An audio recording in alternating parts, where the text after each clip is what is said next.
Deogarh पाखु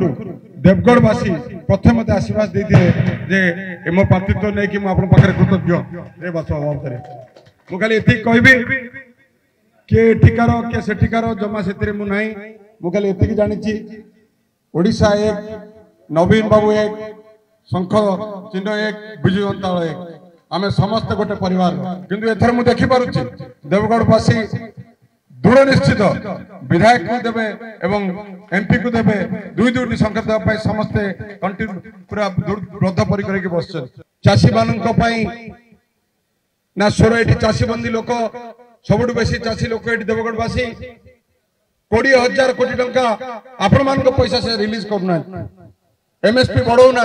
insurance कथा तो आप समस्त जानते आप कौन कह माननीय मुख्यमंत्री हाथ मुठा टाण करवा स्वर जमी दिल्ली दरबार गुंजर थी हक लड़ी पार से देवगढ़वासी दृढ़ निश्चित हवा दरकार मुझे ये कहबी आपण मन को खाली कहबी